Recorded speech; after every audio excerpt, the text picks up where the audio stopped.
Singapore based company பேரை use பண்ணி பெங்களூரில் ஒரு பெரிய ஸ்கேமே நடந்துட்டுருக்குங்க.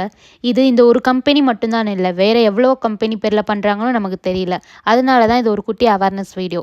எனக்கு ஒரு கால் வந்துச்சு, நீங்கள் இன்டர்வியூக்கு ஷார்ட் லிஸ்ட் ஆகிருக்கீங்க அண்ட் மல்டிபிள் ரோல்ஸ் ஓப்பன் இருக்குது, நீங்களே எந்த ரோல் வேணாலும் ஓப்பன் பண்ணிவிட்டு இன்டர்வியூக்கு வாங்கன்னு சொன்னாங்க. நானும் அப்ளை பண்ணியிருந்தனால சரி என்னன்னு பார்க்கலான்னு பார்த்துட்டு அவங்கக்கிட்ட கம்பெனி நேம் என்னன்னு கேட்டேன். அதுக்கு அவங்க சொன்னாங்க, நாங்கள் அவுட் சோர்சிங் நௌக்கரியிலேருந்து நாங்கள் கூப்பிடுறோம் அண்ட் நிறைய எம்என்சி கம்பெனிஸ் வராங்க, ஸோ நீங்கள் வாங்கன்னு சொல்லியிருந்தாங்க. எனக்கு அப்போவே கொஞ்சம் லைட்டாக டவுட் இருந்துச்சு. சரி போய் பார்ப்போன்னு போயாச்சு. ஆனால் அங்கே லொக்கேஷன் போனால் அது ஒரு ப்ராப்பர் கம்பெனி மாதிரியே இல்லைங்க. ஆனால் கேட்டால் நாங்கள் எம்என்சி கம்பெனி தான் இங்கே உங்களுக்கு இன்டர்வியூ எடுக்க வந்திருக்காங்க அப்படின்னு சொல்லி வெயிட் பண்ண வச்சாங்க. நானும் சரின்னு வெயிட் பண்ணி பார்த்தா வெறும் 2 ரவுண்டுன்னு தான் சொன்னாங்க. ஃபர்ஸ்ட் ஹெச்ஆர் ரவுண்ட், செகண்ட் உங்களுக்கு ஆப்டிடியூடுன்னு சொன்னாங்க. சரின்னு சொல்லிட்டு நானும் உள்ளே போய் வெயிட் பண்ணிட்டு இருந்தேன். ஃபர்ஸ்ட் ரவுண்டுக்கு கூப்பிட்டாங்க, ஹெச்ஆர் ரவுண்டுக்கு.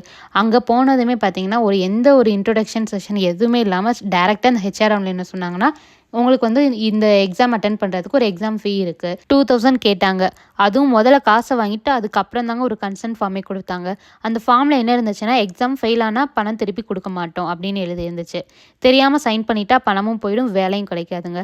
அதை விட பெரிய ஷாக் என்னென்னா, நாங்கள் அப்ளை பண்ண ரோலு என்னென்னா ஒரு ரோலு, ஆனால் அவங்க கொடுக்குற கொஸ்டின் பேப்பர் என்ன சம்மந்தமே இல்லாமல் கொடுத்துருக்காங்க. இந்த மாதிரி யாருக்குமே அவங்கவுங்க ரோல் பேஸ்ட் கொஸ்டின்ஸே கொடுக்கல, சும்மா வெறுமனே சம்மந்தம் இல்லாமல் கொடுத்துருந்தாங்க. ஒரு ப்ராப்பர் இன்டர்வியூனா முதல்ல இன்ட்ரொடக்ஷன், டெக்னிக்கல் அந்த மாதிரி எதுவுமே இல்லாமல் இங்கே சும்மா காசு வாங்கிட்டு நீங்கள் 35 மார்க் எடுத்தீங்கன்னா உங்களுக்கு உடனே நாங்கள் ஆஃபர் லெட்டர் கொடுத்துருவோன்னு மட்டும் சொல்லிட்டாங்க. எனக்கு இது ஸ்கேம்னு தோணுச்சா, உடனே நான் என் ஹஸ்பண்ட் கிட்ட சொன்னேன். அவங்க தான் கூட வந்திருந்தாங்க. அவங்க போலீஸ்க்கு இன்ஃபார்ம் பண்ணிட்டாங்க. ஸோ கொஞ்சம் வீடியோ லென்த் பெருசாக போகிறனால நம்ம நெக்ஸ்ட் வீடியோவில் என்னன்றதை பார்க்கலாம்.